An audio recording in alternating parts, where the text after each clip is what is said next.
মধুমিতা পাশ ফিরে তাকায়। চোখে কালো একটা সানগ্লাস পরা, মুখে চাপ দাড়ি, চুলগুলো কিছুটা বড় বড়। একটা নীল কোট পরিহিত যুবক দাঁড়িয়ে আছে পাশে। আগে কখনো এই ছেলেকে দেখেছে বলে মনে পড়ছে না, তবে কণ্ঠটা কেমন চেনা চেনা লাগছে।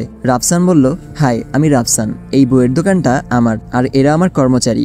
মধুমিতা বলল, ওহ, আই সি। রাফসান বলল, বইপ্রেমী মনে হচ্ছে, তাহলে এই বইটা ট্রাই করতে পারেন। মধুমিতা বলল, ধন্যবাদ।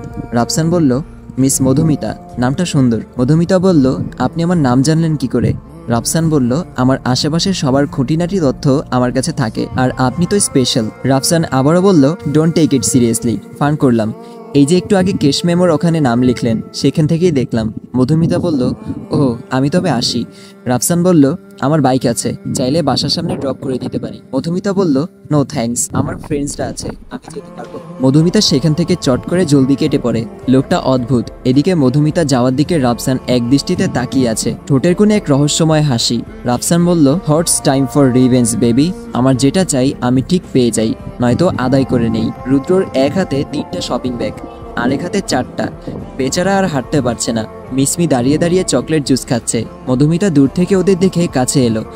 দেখে রুদ্র বেচারা ঘেমে শেষ, চোখে পানি টলটল করছে।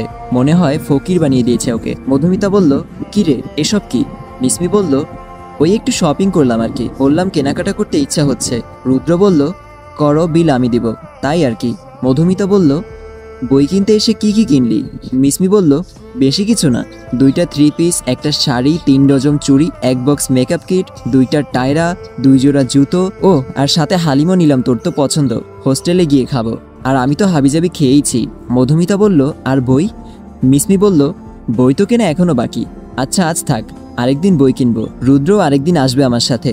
রুদ্র কান্না কান্না ভাব নিয়ে বলে, হিয়ে মানে শরীরটা খারাপ লাগছে, কাল হয়তো পারবো না।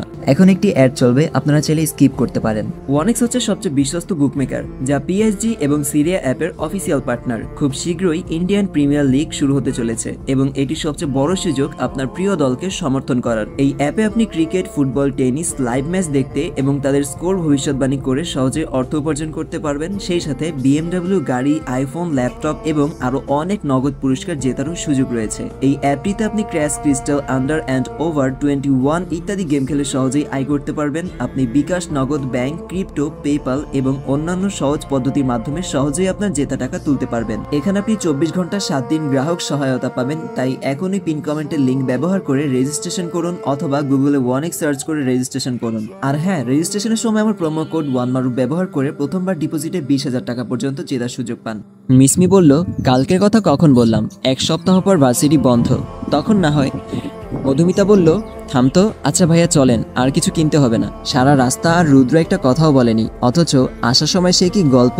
মিসমিও বুঝেছে ডোজটা বেশি হয়ে গেছে, এত নিতে পারবে না ও। হোস্টেলের সামনে আসতেই মধুমিতা আগেভাগে গাড়ি থেকে নেমে চলে যায়।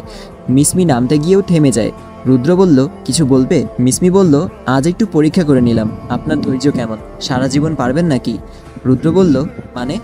মিসমি বলল, সব কথা বলতে হয় না, কিছু বুঝে নিতে হয়। মিসমি গাড়ি থেকে নেমে চলে গেল।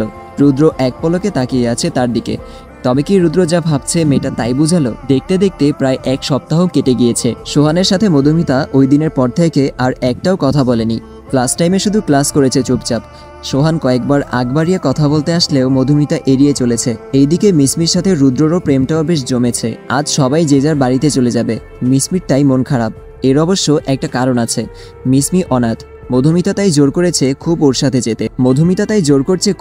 সাথে যেতে। তবে মিসমি যাবে না, রুদ্র তো আছেই ওর জন্য।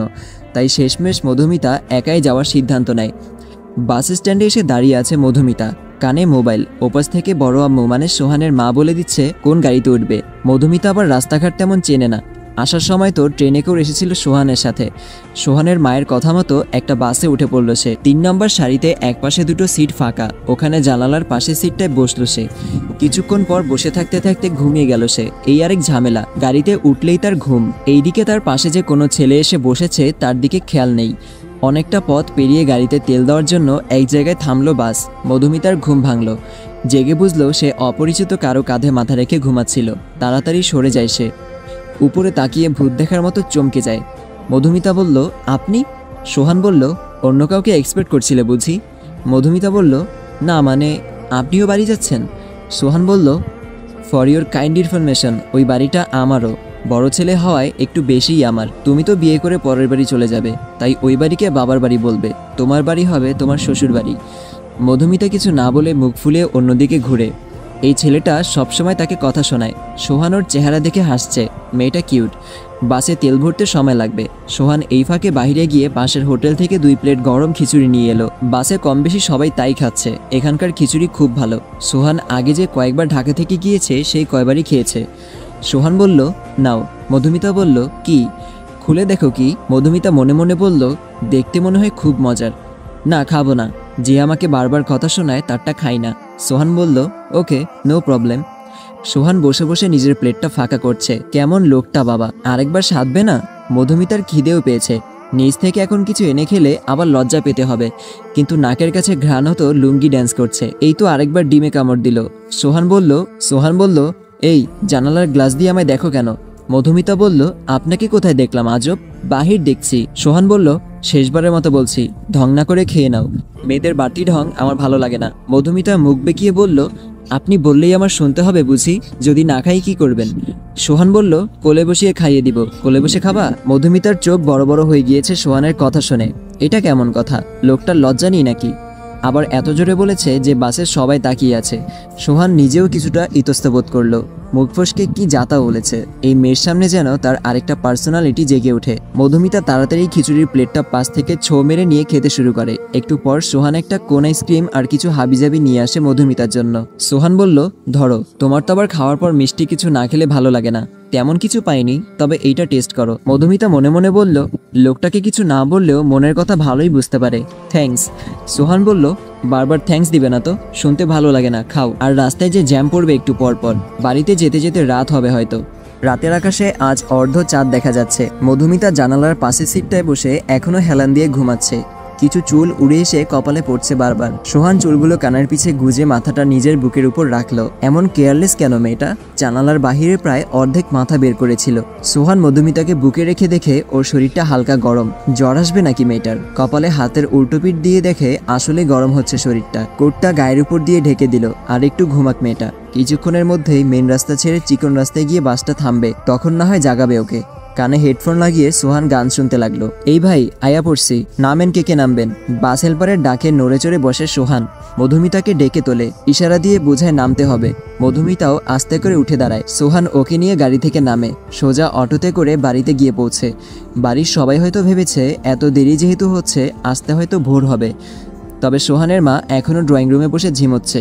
মধুমিতাকে নিজের রুমে পাঠিয়ে সোহান ওর মায়ের সাথে কথা বলতে লাগলো। মধুমিতার জ্বরের ব্যাপারেও বলল। সোহানের মা নিজে না গিয়ে সোহানের কাছে ওষুধ দিয়ে বলল মধুমিতাকে খাইয়ে দিতে। সোহান কিছুটা ইতস্তবোধ করলো। তার মা নিজে না গিয়ে সোহানকে কেন এত রাতে অন্য মেয়ের রুমে পাঠাচ্ছে? মায়ের কথাবার্তা শুনে মনে হলো তার হাবভাব তেমন একটা ভালো না। কি মতলবে ডাকলো কে জানে। সোহান আর কিছু না ভেবে ওষুধ নিয়ে মধুমিতার রুমে গেল। দরজাটাও খোলা। পরপর কয়েকবার নক করলো, কিন্তু কোনো আওয়াজ নেই। শেষে নিজেই দরজা ধাক্কা দিয়ে ভেতরে ঢুকলো। দেখে মধুমিতা গায়ে চাদর দিয়ে শুয়ে আছে, চুলগুলো পুরো ভেজা। এত রাতে আবার গোসল করতে কে বলল ওকে? মাথায় হাত বুলিয়ে বলল, মধুমিতা ওঠো। মধুমিতা বলল, সোহান বলল, আরে উঠো একটু, ঔষধ খেয়ে আবার ঘুমাবে। মধুমিতা আস্তে আস্তে চোখ খুলল। ভালো করে খেয়াল করে দেখে এটা সোহান। চটফট জলদি উঠে বসে। মাত্র গোসল করে গেঞ্জি আর স্কার্ট পরে বের হয়ে শুলো। গায়ে ওড়নাও নেই। চাদরটা গায়ের উপর আরেকটু টেনে উঠালো। সোহানও বুঝতে পেরে অন্যদিকে তাকায়। সোহান বলল, সরি, আমার এত রাতে তোমার রুমে আসা ঠিক হয়নি। আসলে মা পাঠিয়েছে, ওষুধটা খেয়ে নাও। মধুমিতা বলল, সোহান বলল, আর আমি পাশের রুমে আছি, কিছু লাগলে ডাকবে, দরজাটা লাগিয়ে ঘুমাও। মধুমিতা বলল, সোহান তাড়াতাড়ি উঠে নিজের রুমে চলে গেল। নিঃশ্বাস খুব জোরে জোরে চলছে। এমন লাগছে কেন তার? এই মেয়েটা যে খুব টানছে সোহানকে। সোহান নিজের ফোন বের করে গ্যালারির একটা ছবি দেখতে লাগলো। মধুমিতার ঘুমন্ত ছবি। সোহান বলল, না কামন সোহান, নিজেকে কন্ট্রোল করতে হবে। তোমার ওর প্রতি অনুভূতিটা ঠিক কি সেটা সম্পর্কে আগে তুমি নিজে শিওর হও। টিনেজার ছেলে মেয়েদের মতো অল্পতে এত আবেগী হওয়াটা তোমার মানায় না। Control your self. সকালবেলা আজ সকাল সকাল বাড়িতে রান্নার আয়োজন শুরু হয়েছে। বাড়ির একমাত্র জামাই যে এতদিন পর মেয়ে নিয়ে আসবে, আপ্যায়নে যেন কোনো কমতি না হয়। মেয়ের জামাইয়ের সাথে আবার তার কোনো দূরসম্পর্কে ভাইও নাকি আসবে। মধুমিতা, ঝুমুর ওরাও কাজে সাহায্য করছে। মীরা বাজারঘাট কি লাগবে বারবার এনে দিচ্ছে। সিনহা কোনো কারণবশত রুমে মুখ গোমরা করে বসে আছে। কেউ না দেখলেও সোহান বিষয়টা খেয়াল করলো, তাই সিনহার রুমে গেল ওর সাথে কথা বলতে। সোহান বলল, সিনহু। সিনহা বলল, হ্যাঁ ভাইয়া বলো। সোহান বলল, কি হয়েছে রে তোর, মন খারাপ কেন? সিনহা বলল, কই না তো, কিছু হয়নি। সোহান বলল, ভাইয়াকে বলবি না? সিনহা কিছুক্ষণ চুপ করে থাকলো, তারপর হঠাৎ সোহানকে জড়িয়ে ধরে কান্না করতে লাগলো। সোহানের কলিজাটা যেন ছিঁড়ে যাচ্ছে সিনহার কান্না দেখে। বুঝ হওয়ার পর থেকে যতটা মনে পড়ে, সিনহাকে কখনো কাঁদতে দেখেনি সোহান। তার কলিজার টুকরা হলো তার ছোট বোন। সোহান বলল, বলবি না কি হয়েছে? সিনহা বলল, ভাইয়া। সোহান বলল, বল। সিনহা বলল, আপু মনে হয় ভালো নেই, দুলাভাইকে আমার সুবিধার মনে হয় না। সোহান বলল, কি বলবি খুলে বল। সিনহা বলল, আপু বলতে বারণ করেছিল, কিন্তু আমি না বলে পারছি না। দুলাভাই মনে হয় আপুকে খুব কষ্টে রাখে, সবার সামনে শুধু ভালোবাসার অভিনয় করে। গতবার যখন আপু আসছিল তখন একবার আমি আপুর পিঠ দেখেছিলাম, অনেক কাটাছেঁড়ার দাগ। সোহান বলল, তারপর? সিনহা বলল, আপুকে জিজ্ঞেস করলে আপু প্রসঙ্গ এড়িয়ে যায়। তাছাড়া দুলাভাইকেও আমার ভালো লাগে না, সবার সামনে একরকম আর একা থাকলে আরেক রকম আমাকে। সোহান বলল, কি তোকে বল। সিনহা বলল, বাজে ইঙ্গিত দেয়। সোহান আর কিছু বলছে না, রাগে তার রগগুলো যেন ছিঁড়ে যাচ্ছে।